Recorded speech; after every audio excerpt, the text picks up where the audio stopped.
وہ بات جو ابھی جنرل صاحب نے فرمائی، وہ نعرہ پاکستان کا مطلب کیا، لا الہ الا اللہ، میں خود ان لوگوں میں سے ہوں، ان نوجوانوں میں سے جس نے یہ نعرے لگائے ہیں۔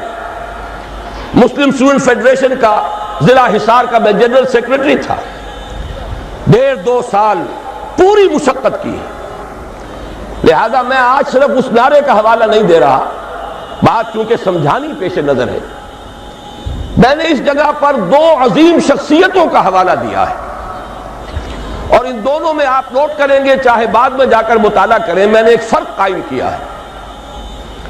پاکستان کا مصور اور مجوز اور مفکر علامہ اقبال تھے، پاکستان کے معمار اور مؤسس قائد اعظم تھے۔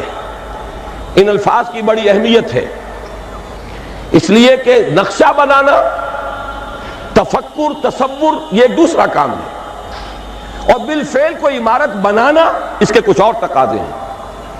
ہمارے یہ 2 عظیم رہنما، ان میں یہ فرق و تفاوت سامنے رہنا چاہیے کہ پاکستان کے مصور و مفکر علامہ اقبال تھے، جبکہ معمار، اس کے مؤسس، اس کے بانی قائد اعظم تھے۔ میں نے ان دونوں کے حوالے سے یہاں باتیں کی ہیں۔ علامہ اقبال کا خطبہ الہ آباد اہم ترین سنگ میل کی حیثیت رکھتا ہے تحریک پاکستان میں۔ افسوس کہ اس وقت اسے نگاہوں سے اوجھل کر دیا گیا، اس میں کچھ باتیں ایسی بھی ہیں جو شاید سب لوگوں کو پسند نہ ہو۔ یہاں پہ میں نے 3 باتوں کا حوالہ دیا ہے۔ علامہ اقبال نے بر عظیم پاک و ہند کے شمال مغرب میں ایک مسلمان مملکت کے قیام کے 3 مقاصد بیان کیے۔ نمبر 1 یہ کہ یہ متحدہ ہندوستان میں جو مسلم ہندو کشمکش اور کشاکش چل رہی تھی، یہی اس کا واحد حل ہے۔ نمبر 2 یہ کہ اس ذریعے سے مسلمانوں کو یہ موقع مل جائے گا کہ اسلام کا جو حقیقی نظام تھا، جو محمد عربی صلی اللہ علیہ وسلم نے عطا فرمایا اور ایک انقلابی جد و جہد کے ذریعے سے قائم فرمایا، جس کا اصل نمونہ خلافت راشدہ ہے، لیکن جس پر بعد کے دور ملوکیت میں پردے پڑ گئے ہیں، اسلام کی بہت سی حقیقتیں چھپ گئیں، بادشاہی، ملوکیت، جاگیرداری، سرمایہ داری کے اس کے اوپر پردے پڑتے چلے گئے، تاہاں کہ آج اس اصل اسلام کی حقیقت کہیں نظر نہیں آ رہی۔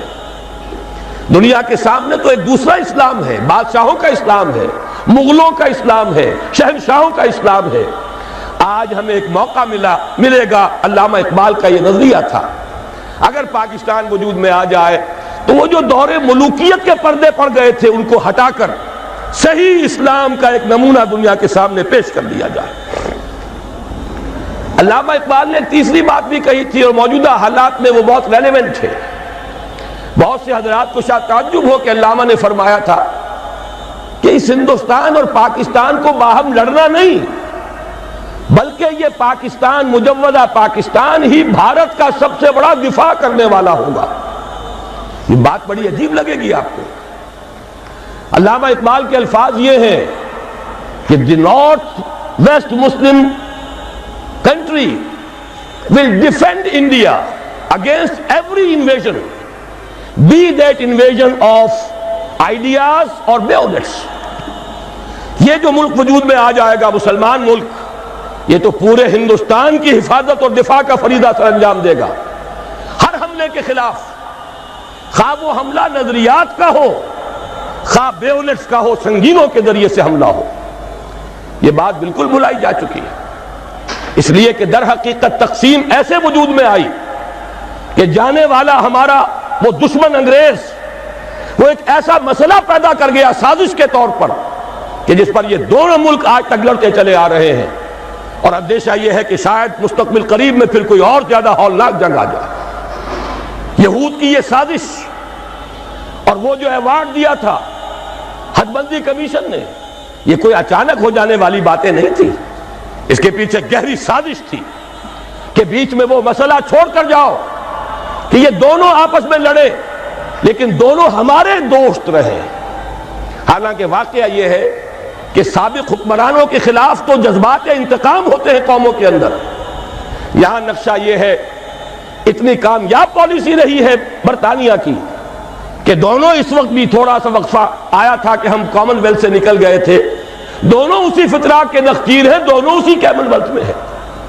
اور واقعہ یہ کہ ہم نے تو جس بے غیرتی اور بے حمیت کا مظاہرہ حال ہی میں کیا ہے، کون ہے یہ ڈائن یا ڈائنا، اس کا یہ اعزاز، جبکہ محمد عربی صلی اللہ علیہ وسلم نے یہ فرمایا من وقر صاحب بدعت فقد اہان علی حدم الاسلام، جس شخص نے کسی بدعتی کی، ابھی یہاں کافر کی بات نہیں ہو رہی، اس نے کسی بدعتی کی توقیر کی، اس نے اسلام کی بنیادیں کھودنے کا کام کیا ہے، اس میں تعاون کیا ہے۔